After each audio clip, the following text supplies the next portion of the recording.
going on? What's going on? It's the Tamale Mafia podcast, the place where everything and nothing collide. And that's what I want to talk about today. Oh, how you guys doing? Huh? I'm Aaron, your host. I hope you know me by now, but this is our 29th episode, I think. I was looking at that. Yeah, episode 29. So that's exciting. We've put out some content. Yes, we have. But yeah, so I want to do things a little different today. And so what I want to do is I'm gonna do this little intro thing that I'm doing now, and then we're gonna switch gears, and I'm gonna go into something totally different. And I hope you stay with me on that. But something I feel like I need to do.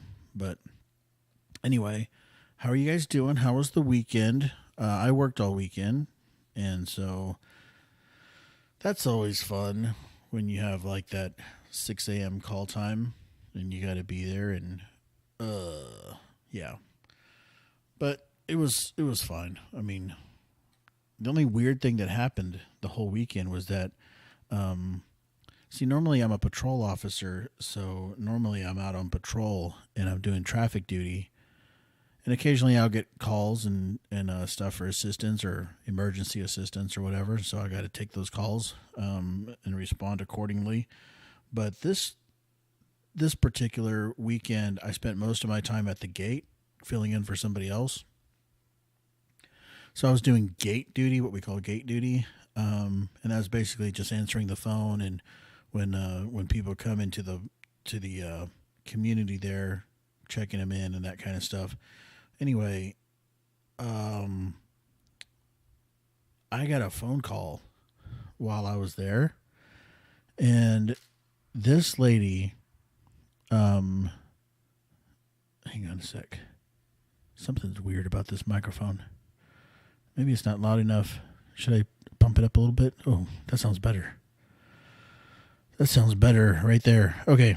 Anyway, so this lady called me, and she goes, she had a sound of not desperation, but like, she was definitely had a concerned tone, I'll say. And she just said, "Hey, maybe you can help me." That was her first thing. And I was like, okay, maybe. And then she said, "I'm at this certain house, and I am stuck in the elevator." She's like, "It won't go up or down, and it won't open. I'm stuck. I've been stuck in here for 20 minutes. And it was like, she was the caretaker of the owner of the house. And so she was stuck in their elevator, and she wanted to see if I could help her. And I was like, I mean, if I had been on patrol duty, yeah, I would have gone over there and helped. See, I don't know what I could have done, but I would have gone over there and at least said, "Hey, are you okay?" But since I was on gate duty and there was nobody on patrol, I couldn't leave the gate. So I was like, the best thing you can do right now is call the fire department and have them come get you out. And so she said, "Okay, I'll tell them." Because I guess she was talking to the owner of the house on the other side of the elevator doors. So anyway, she was like, "Yeah, okay, I'll tell them." And then she hung up. And so I just waited for the fire department to come in, and they never did. And I was like, man, is this lady still stuck in the elevator? Because, dude, that was like, she said she'd been in there 20 minutes, and that was like 2 hours ago. So finally got in touch with the homeowner there, and they were like, "Oh, yeah, we got her out. It took about a half hour, but we got her out, and we're going to have somebody come check on this elevator." Oh, man. I was like, dude, I mean, that was just an odd call, I hadn't, of all those calls that I have had, I had not had one yet where somebody was stuck in an elevator. So I kind of wish I had been on patrol, because I would have gone over there, and that would have been, I think, a much better story.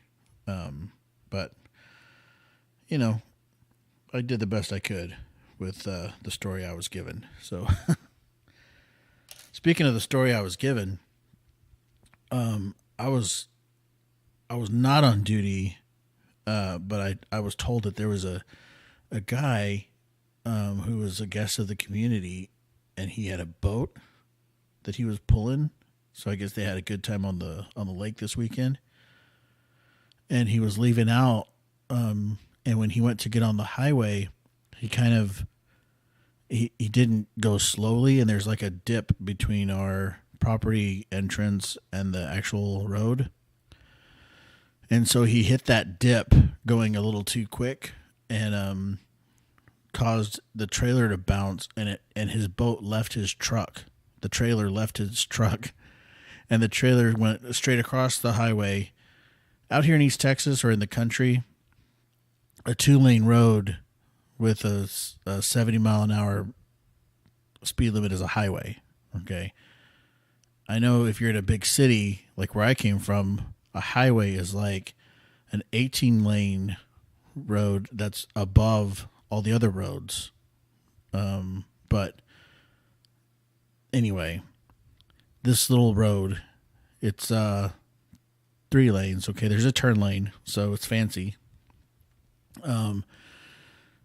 Anyway, the boat goes across the road and into the ditch on the other side. And apparently there was a state trooper that just happened to be, of all the timing in the world, the state trooper just happened to be driving down the highway at the time that this thing happened. And so he turned his lights on and got involved in the situation. Well, as it unfolded, they had to get a wrecker come out and get the boat out of the ditch, the boat and the trailer. But the wrecker took the boat, and then another wrecker came and took the guy's truck, and the guy went with the trooper in the back. He got arrested. I was like, I'm guessing he was drunk and probably had too much to drink out on the lake and didn't properly hook up his trailer. And then it ended up in the ditch right in front of a trooper who probably could tell that the guy was drunk and hooked him up. I was like, dude, what are the odds of that, man? If he had just put his safety chains on or just had a buddy check his work or something, he probably could have, I don't know. I mean, I'm not advocating for driving drunk at all. I mean, it's good that he got busted, but it's just the way that played out. If a trooper hadn't have been right there on the road, he probably could have got away with it too. So it's just the timing, man. It was destined to happen, and he got busted. I'm assuming for being drunk. I mean, he could have been busted for, maybe he had a warrant or something else, and it was kind of another one of those things. It's just like, damn the luck. But, yeah, that was odd. I mean, they hooked him up and they took his stuff. I was thinking that let's say that he was taken for being drunk. That is a really expensive weekend because his boat got impounded, his truck got impounded, and then he's got he himself got impounded. So he's got to get himself out, and then he's got to get his boat and his truck out, and then all of his court fees and all the stuff that he's got to deal with. Probably going to get a suspended license for a year. Probably going to lose his job, depending on what his job was, if he had a job. I mean, the ramifications of that. This guy, I mean, just his bad dream is just starting. So, anyway, that was my weekend. I don't think much else happened. I just worked a bunch, and that was about it. But worked some more in the studio. So, what is that noise? Riley, stop up. My dog's grooming himself right at my feet, and I can hear him in my microphone. Oh, could you guys hear that? It was like, oh, my dog is so cute. I gave him a bath today, and he wanted to play afterwards, and it was so much fun just running around with him, and he's so cute. I love him to death. Cute little guy, Riley Danger.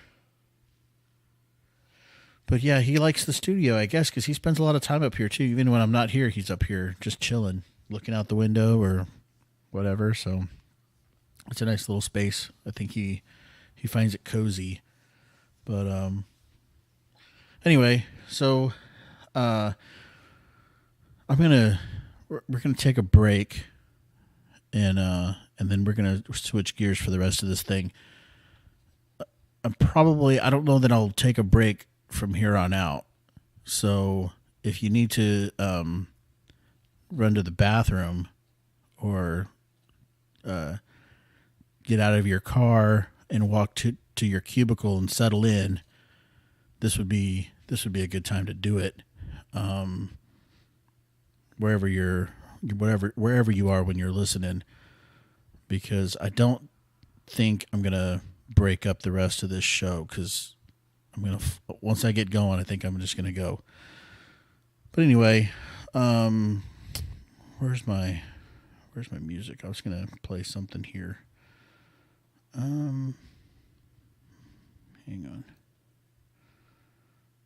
Yeah, I guess I'll just play this here. All right.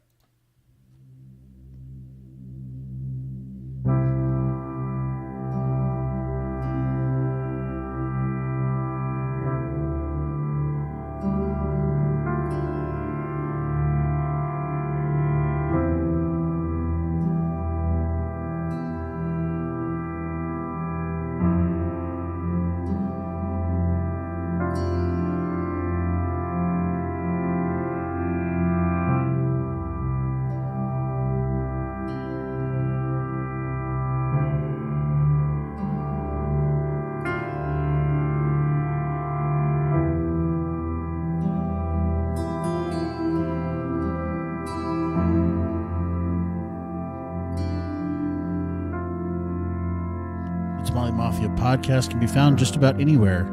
Anywhere you want to find a podcast, you want to listen in, your favorite app for podcast listening, you can do that.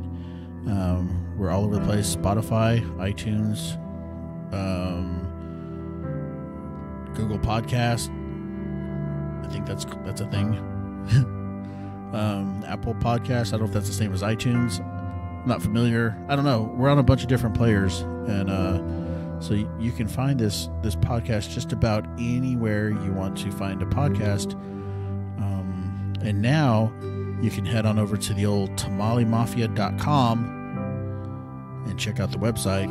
It's a very simple website. It has all the links, and it's got a little bit of information about the show. But yeah, tamalimafia.com. If you don't know how to spell tamale, Tamale. Pretty simple.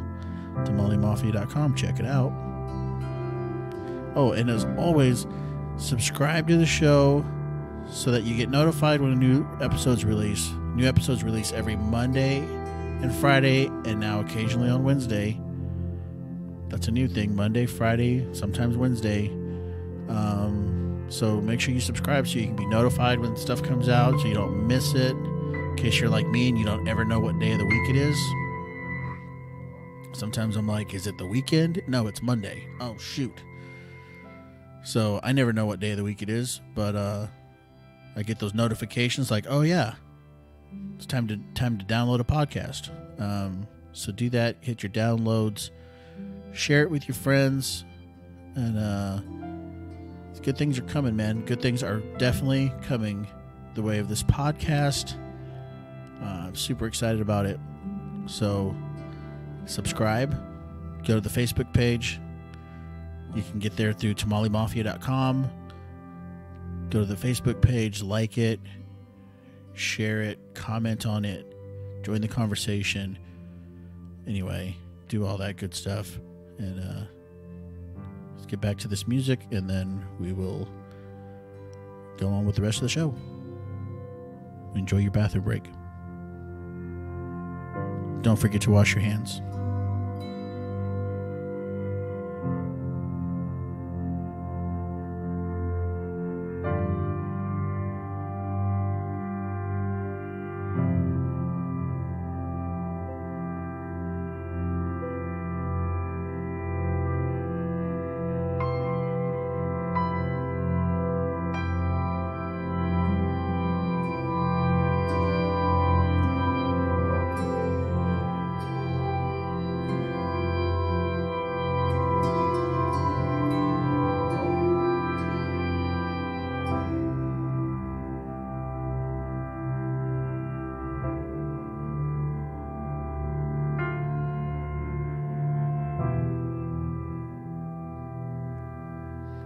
All right, so you're probably wondering, like, what's going to happen? What's he going to do next? I've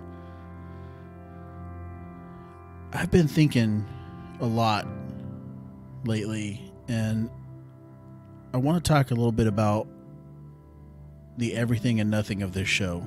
I know I've said it before briefly. I've talked about why I did that. You know, it's where everything and nothing collide. Sometimes we'll talk about things that are really meaningful, and sometimes we'll talk about things that mean nothing at all. And I want it to be both random and with purpose. But I want to expound on that a little bit, and I want to talk about why that's the case. Because when I started this podcast, I really was just looking for a creative outlet, and I was trying to... There's a lot of things that I was working on that I was trying to get... I was trying to get to, like, a platform. I was trying to build a platform so that I could get the information out that I'd been building in me for years. And I felt like I had this purpose of why I wanted to do that. But I also was kind of scared of having a show that was just in a box of like, let's make it about this one topic. And then what if that topic didn't work? Or what if people rejected that topic and I wouldn't be able to pivot very easily? And then how would it fit with the Tamale Mafia name? And, you know, all that kind of stuff was just like, I was spinning my wheels. You know, I was just kind of going like, I don't know what to do, how to get started on this thing. And I just recently been studying, because I've said before, and I think you guys know by now, but I'm a huge fan of comedy. And I study comics, and I study comedy, and I've been studying comedy from like when I was a little kid, and I was studying like the vaudeville era comics. And so at the time, right before I really got into really putting the wheels together for this podcast last year, I had been studying Jerry Seinfeld. And Seinfeld had, of course, the show Seinfeld, and the show was a show about nothing, and it was a huge hit. And I thought, that is unbelievable. Like, how do you pitch that? How do you pitch a show that's about nothing? I mean, how do you say this is just about my life, or this is about life experiences? It really has no purpose. There's no like, sometimes there was not even continuity in the show. It was just like some of the episodes were just about what was going on in that episode. And there was like people in and out that were continual, but just the actual like meat or content of that episode was just for that episode. And they wrote a bunch of stuff that was just really random. And I thought, that's kind of a cool concept. And I wonder if it can be done with a show. I'm sorry, I gotta change this music. This music is... I feel like I'm in a weird movie. There was something. Let's try this one. Yeah. Okay, back to what I was saying. I wanted to see if I could find a way to make a show about nothing, so that I could literally have a blank canvas every time it was time to record an episode, that I could just throw stuff on the wall and see what would stick, that I could just bring a guest in to talk about a topic that had nothing to do with what we talked about the last time we did an episode. And I thought, what if we could do it where we could talk about things that are super important and things that are just really stupid? Because I was like, do I want it to be a show about the message that I have that I want to get out? Do I want it to be a show about my life, my story?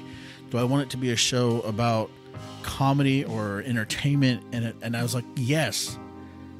I kept saying yes to all that stuff, and I was like, I don't know what to do. And so I thought, what if we make a show that's about everything and nothing? And so we can literally have a blank canvas that we can paint together every time we put out a new episode. I can bring a guest in here and we can paint a canvas together for this episode, a canvas with our voices and our stories and whatever and we can produce some kind of image by the end of the show that's like, hey, look what we created here. And then the next time we come in could be something completely different, and our audience wouldn't get audience whiplash from it, where it's not like, oh gosh, what are they talking about? I thought this show was about this and now it's about that. And so can it be done? I don't know. I mean, I think I'm doing pretty good. I get good feedback. I've gotten really great feedback this past week. I mean, can it be done? Can we have a show about nothing? But can we have a show that's about nothing and everything at the same time? And so I struggle to find that balance as well, you know? So I feel like I can be really ridiculous, and have my son here, and we talk about really ignorant things. You know, we laugh a lot, and we tell crazy stories. But then I also want to like start building into the message that I have, and the deeper reason behind why I started this in the first place, because I wasn't just like thinking, oh man, I've just always wanted to be a podcaster. Like my whole life, I've just wanted to be a podcaster. If I could just be a podcaster, that'd be so great. I've listened to podcasts. I'm a fan of podcasts, but I never was like, oh, I want to be a podcaster. I always wanted to be a pastor. I always wanted to be a preacher. And then I had my fallout with my faith, and I had my fallout with my church, and I was like, I don't know how to fit in. I don't even know where to go. And there was at one point there was like a thing where I was like, well, maybe I need to start a church that will be for people like me who have been through a fallout, who don't know where to go, and we'll call it Rebel Church. And I got so much heat for that. I got so many people that were mad at me and saying, dude, if you start the Rebel Church, I will never, ever step foot in that place. And I was like, dude, you're missing the point. The name is about people who feel like we've been outcasts, who've been told that we are not welcome because we're too rebellious, or we don't fit the system. And in a way, we're rebelling against conformity, of conforming to this is how you have to do it, or this is how you don't do it. We're just going to be a bunch of people who've been hurt and smashed and crushed, but still love God, and we're still going to come together, and we're going to try to make a difference and bring hope to the world. That was the Rebel Church, and then it didn't really work out because I don't think I was really ready to take that step. I don't know. It was so much heat, and it was so much pushback, and there was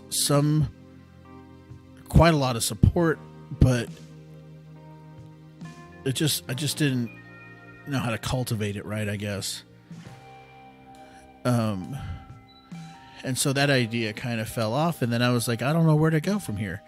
I don't know what to do. I don't know where I fit in. And this podcast, starting this podcast wasn't really like, oh, here's my chance to fit in. It was more like I had been going through a couple of years of really trying to develop a message, and I started writing. I thought, well, maybe I'll just write a book. And then I was like, well, I want to write like 3 books. I got so many topics that I want to cover. And then so then it kind of progressed into this, well, let me start this podcast. And then I was like, not sure when it's time to really dig in. You know, I want to kind of build the audience, but I didn't want to like put all of my ideas up front. I had to get used to like, how do you speak into a microphone? How do you run this? How do you run the audio? How do you make a show out of it? Go back and listen to the first episode ever. And I told you, I can guarantee you this podcast is going to suck. And we've come a long way from there, but I've still kind of battled with like, where's the right time to get the deeper message out. And I think that time is coming now, because I told you guys, like, I told you I don't know, what was it? A week? No, 3 weeks ago, I guess. Several weeks ago. Maybe more. I don't remember. I talked about the shift. The shift is coming. And how in the month of May, I'm going to this program. I'm going to break through some barriers. It's going to be really intensive, like, therapy to find the blind spots, to break through, to get to the next level. And I sense a shift coming. I sense the passion that I had, that I've been chasing, the feeling of like, where's my purpose? I sense it coming back. I sense that I'm on the brink, like I'm on the edge, and I believe that my voice going through this microphone into your ears is going to be a huge part of that. And so I want to start talking more about the shift. I want to start talking more about the whales and the waiting. And today I want to talk about something that I called Bowless. Because... You alright, buddy? My dog just sneezed.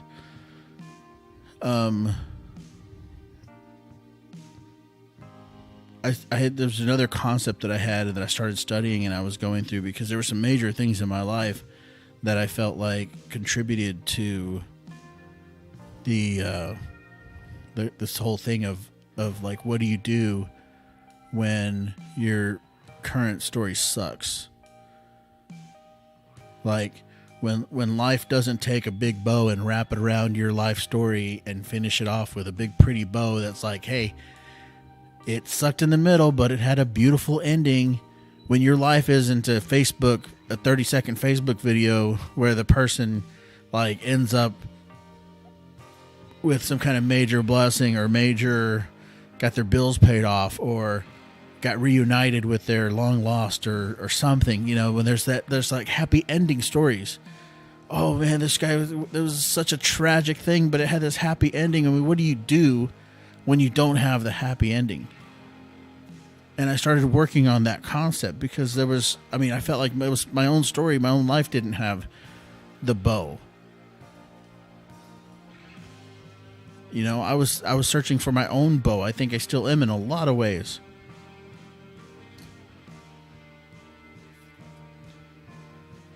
But there were other things going on at the time too that was like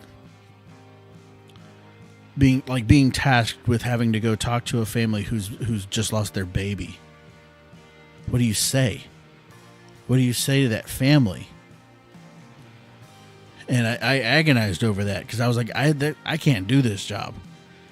And it wasn't a paid job. It was just like, it was more like a family thing. Like, hey, these people lost their baby, and I want you to represent and go talk to them and present them with a financial gift to help with the funeral cost.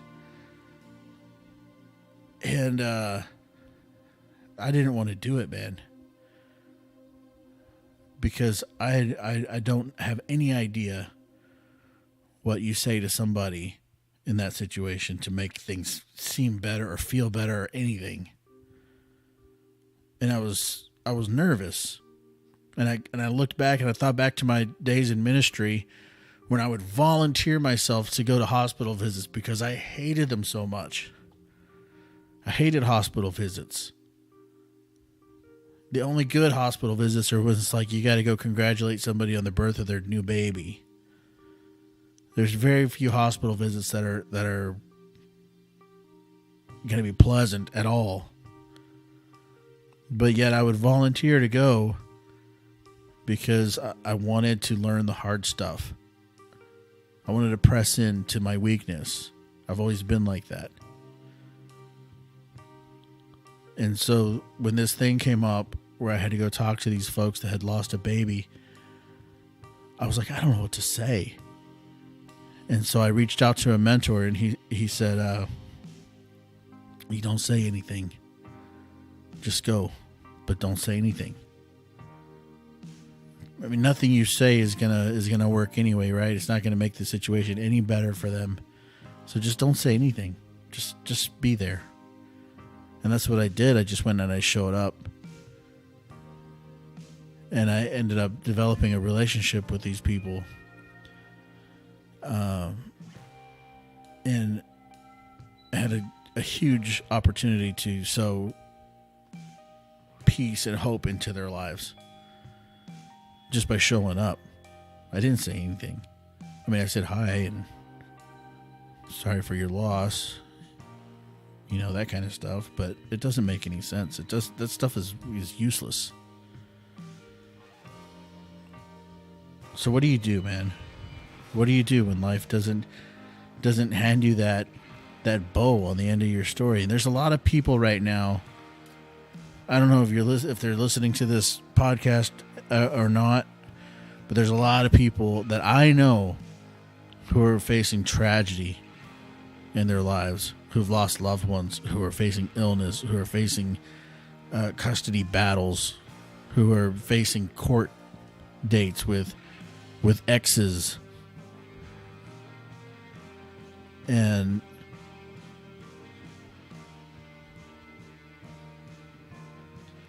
I've struggled for so long to try to figure out, like, what do I say? Not to those people who are struggling, but what do I say to myself when I'm struggling? What do I pull from? And I've talked about this many times, of battling with my faith. And lately it's like I've been feeling this, like, draw to come back into that place, not with the church that I still don't understand, or the religion, for me to say this is my religion of choice. I don't know what any of that really means. But I know that I got to a point where I was like, is there a God? And I made a choice. And the choice was like, no, there's not a God. And I'm going to start there, and I'm going to see where I can go from there. And it was literally the scariest thing I've ever been through. What do you do when there's no God? Where do you go from there?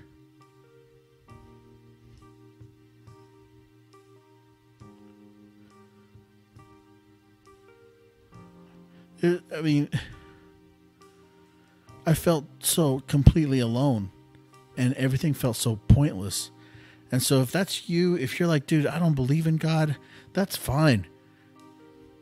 But that didn't work for me. And if that makes me weak, or I need some kind of crutch, or I need to believe in something in the afterlife just so that I can feel better about my today, fine. Because apparently I do need something to feel better about my today, because when I took that thing away, I felt horrible about my life. I felt completely alone. And this whole trip through the universe felt absolutely useless. There's no plan. There's nobody in charge. There's nobody that I can appeal to. Nothing. There's no greater thing than me. I'm the greatest thing there is. I'm as good as it gets. Are you kidding me?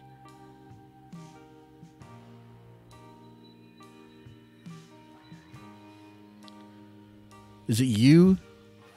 You're the greatest thing there is? Still, are you kidding me? What a pointless, useless thought to think that there's no God and that we are, as a species, as good as it gets. Fuck that. Seriously. I couldn't deal with that. That was a horrible place to be. And if that's in your head, you know what I'm talking about. That's a horrible place to be, because you got to feel alone right now. You got to feel like you're missing something, and it's just your own head going, "Oh, but it doesn't make any sense otherwise. Oh, there ain't no proof otherwise." But you feel it in your heart that there's got to be more, because that's what I felt. There's got to be more.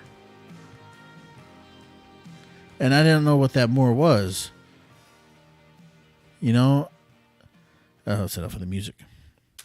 I didn't know what that more was. But there had to be more than nothing.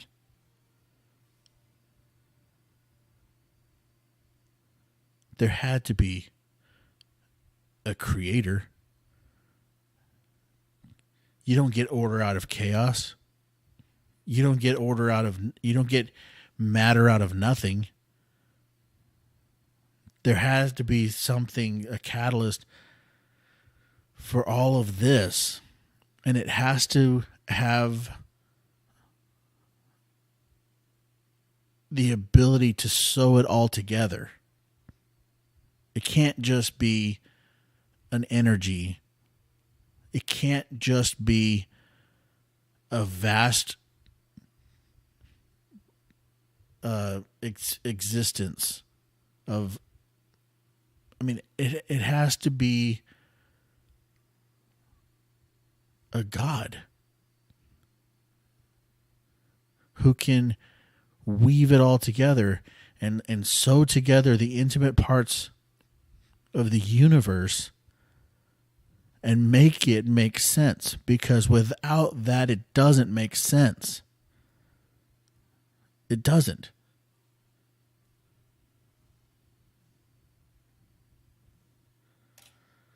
And so I was in that place. And then I came out of that place like, okay, there is a God, but I don't know what that means. And I don't know how to talk about that God. And I don't really know what that God is. Maybe that God's just an energy. And then I was like, it's got to be more than that. And is that God connected to the story of Jesus? And is the story of Jesus real? Historically,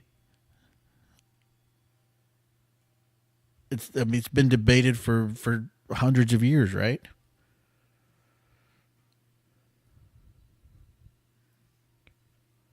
But there's something there in that story. There's something there contained in the Bible that I can't really explain, but it draws me in. And when I feel like this is stupid to think that this guy was really born from a virgin, to think that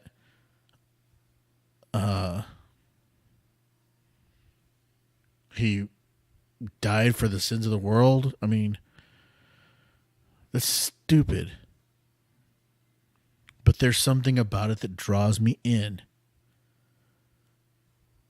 And so lately, when I've been listening to music, any kind of song that is like Christian themed or Christian lyric or church worship based or whatever that I listen to, that talks about come as you are, it wrecks me. And I started paying attention to that, because it's not like that's a conscious effort.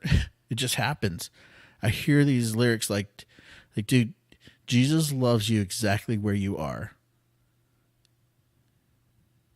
And then I start to cry, and I'm like, why am I crying, man? So I dig deeper into my own self, and I'm like, why does that affect me so much? Why does that hit me so hard? And maybe it's multiple reasons. Maybe it's because I don't love me for who I am, or maybe because I feel like I'm not lovable, or maybe because of whatever thing. But the bigger picture of it to me is that having grown up in such a strict religious environment and feeling like I had to do all these things to jump through hoops just to get God to not punish me, and feel like I'm so totally unworthy of being able to even talk about Jesus right now, much less feel like he loves me. And then to have this song pour lyrics into me that says he does, though. He does love you. He loves you where you are. With all your questions, with all of your don't know how it works, with all of your distrust, he still loves you. And I'm drawn into it. And I'm starting to reconnect those pieces of the story with my past, with my with the message that I have, with the purpose that I want to bring to the world, where I feel like my number one goal in life is to bring people hope and to let them know they matter, and then to tie it to an anchor of that is my faith. That connection is starting to rebuild. And it's not that I'm becoming a religious person, because I'm not. I'm like anti-religion. I mean, it's not that I even want to call myself a Christian, because I don't. But there's something there about the God of the Bible and the Jesus of the Bible that is drawing me in, and starting to make those connections that I had disconnected from for so long. And it makes more sense now when I look back and think about my Bowless project. What do you tell these people? You tell them you have an anchor. I mean, that's really what it points back to, is that we have an anchor. There's a scripture here. I know this is weird. I said fuck that, and I'm reading a scripture all in the same episode. But I have this little thing in my studio here that I bought at a landscaping, like a gardening center, and it says hope. It's like big metal letters. It says hope. And years ago I started a thing called Hope is Human, because I felt like and truly believe that hope is a human element necessary for our survival. Because if you don't have hope, then you don't have anything. If you've lost hope for tomorrow, if you've lost hope for your future, if you've lost hope that things will get better, what do you have left? And that's usually the point where people check out, when they're hopeless. And so I felt like hope is essential to our survival. And so Hope is Human was started. And it was just a place where I told stories, and I kind of want to bring some of that back. But the bigger picture is that if my life mission, my personal life mission, not the show or not the other stuff, but my personal life mission is to, when I meet somebody and I walk away from them, for them to be left feeling like they have hope and that they matter. That's my life mission, right? That's what I want. That's the most important thing to me. I would do that for free. I would feel like I've accomplished great things if I could do that. if I could leave people with the feeling like they matter and that they have hope for tomorrow.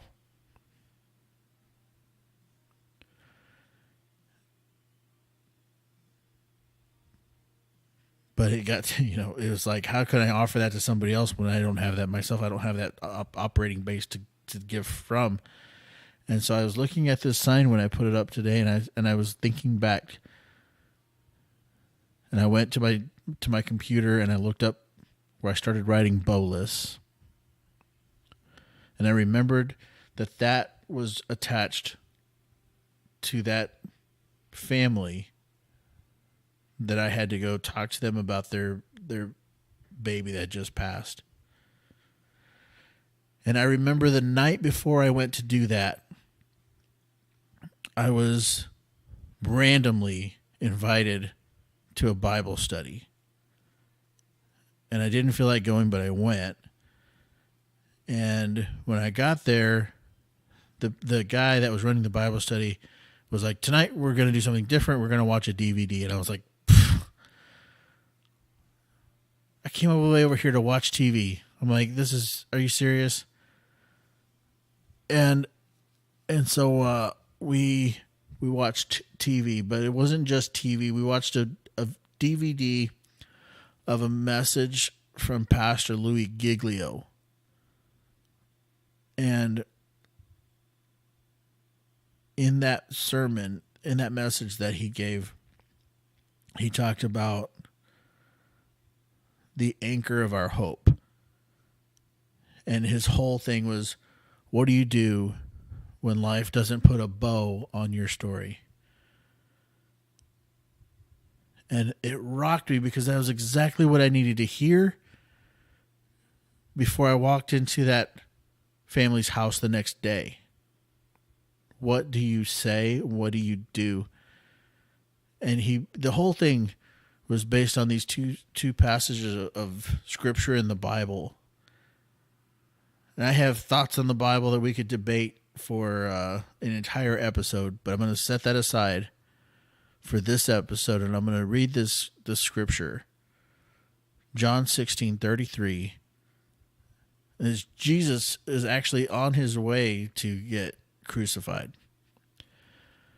And he had been talking about, he's referencing all the things that he had tried to teach people while he was in action there, while he was alive. And, he had taught people about he was the only way, he's the vine, you're the branches, that kind of stuff. And so in this verse, he says, I've told you these things so that in me you may find peace. In this world you will have trouble, but take heart, I have overcome the world. And that take heart is like the proclamation of that scripture verse. Take heart. Which is kind of the same thing as saying, like, hold fast. When the ship is in a major storm on the ocean and things are looking pretty scary, they say hold fast, right? Like, hey man, hold on tight. We're going to get through this. That's that sentiment. And then in Hebrews chapter 6, verse 19, the writer there says, we have this hope, talking about Jesus. We have this hope as an anchor for the soul, firm and secure. And so, what do we do when the bottom falls out? What do we do when our loved one passes away? What do we do when the plans that you were making for your future suddenly take a drastic and major turn because your spouse is no longer with you? They walked away or they passed away. totally unexpectedly. And now you're left holding the bag like, where do I go from here? And it's very easy, I think, because I've been there in that kind of feeling of abandonment and being alone. And it's like, dude, what the fuck? God, are you watching this? Like, did you take a nap on me or what? And I've been super pissed at the sky where I was outside screaming my lungs out, going, what are you doing to me? But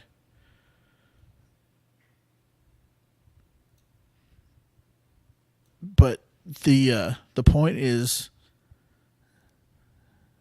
that in reality, and the truth that draws you in is that there's an anchor of hope for the storms that we're going through. There's an anchor of hope.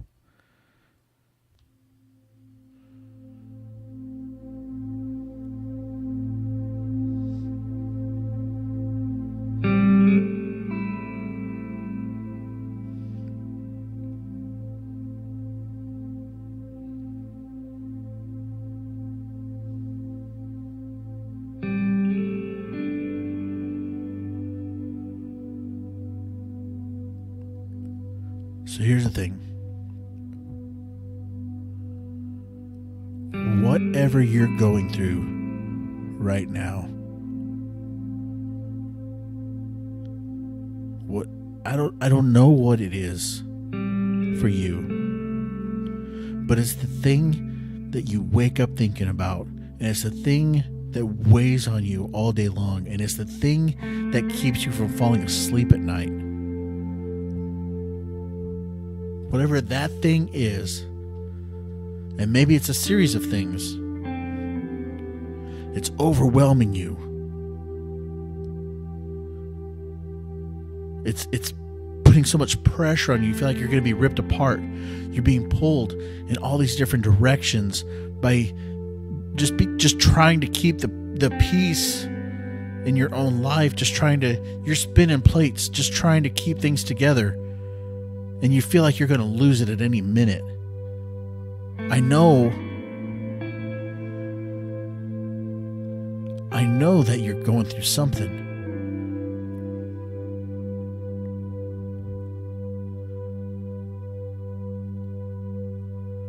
But you're not alone. You're not alone. Do you hear me? You're not alone.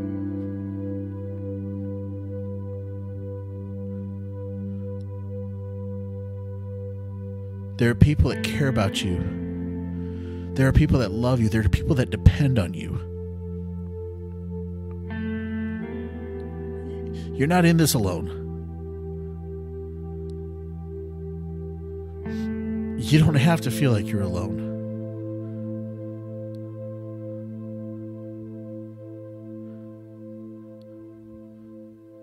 There are people that have been through these kind of things, that I've been through kind of heavy things. There are people that have survived all kinds of stuff, and they're just in the periphery of your life waiting because they want you to know that you can make it.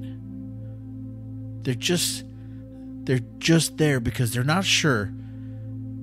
Maybe they don't even know what you're going through because you've done such a good job of hiding it.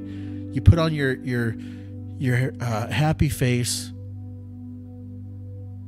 You put on the mask and you walk in to whatever group that you walk into, your church, your family, your job, whatever it is that you go to. You put on your mask and you don't let anybody know what's going on the inside, or the fact that last night you were thinking about taking your own life.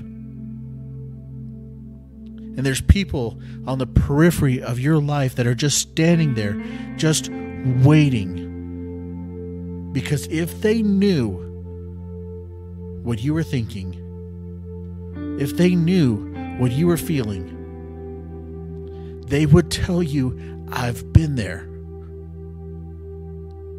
It gets better. I'm not talking about putting a bow on your story and it having a happy ending. It may never have a happy ending. It may never have the outcome that you wanted. But I'm talking about it gets better because you have hope.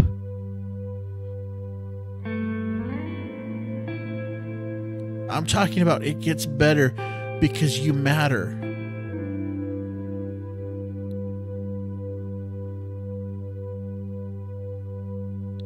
And if you can't find any other reason for what you're going through, then remember this. We go through things in our lives. We walk through darkness. We walk through shadows. So that when we come through those things and we get on the other side of those things and those things pass and we live to tell the story, we can turn around and offer hope to the same people that are going through the same things we've been through, that we came through. We can offer hope to those people and tell them that they matter and they're going to get through it. You're not alone.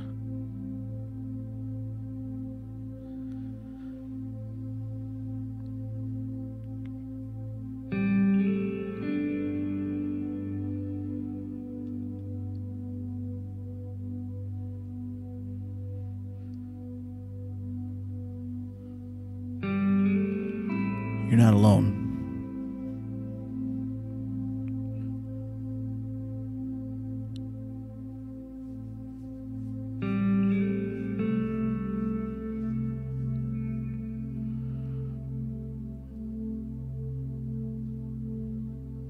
Find your source for your hope. If it's not Jesus, if it's not the cross, if it's not God, and all those things, you reject all of those things, find your hope, whatever it is.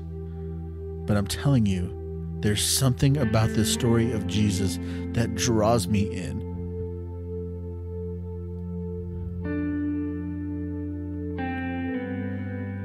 If even part of it is true, what does that mean? If even part of it is true, then we have hope. We have an anchor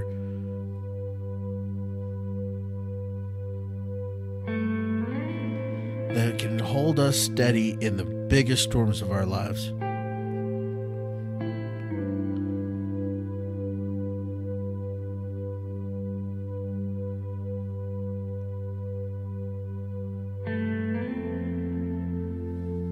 I'm going to leave you guys with that tonight. This transition music was by I played all different stuff. I don't even know what I played. Ben Sound, Audionautics, Kevin MacLeod. Thank you guys for your music.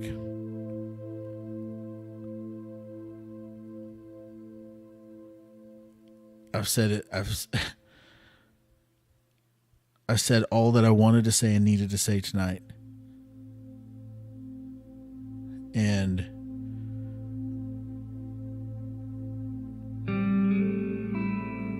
I don't have anything else. I've said it all. Said plenty. I don't even know what to do with the outro. I think I'm just gonna let this play out. And I love you guys. Okay, there's like 30 of you that listen to every episode, and I love you. I care about you. And if you know somebody who's going through something, share this with them. Share this message with them. This is a message of hope. All right, I will catch you guys later this week. All right. Peace out.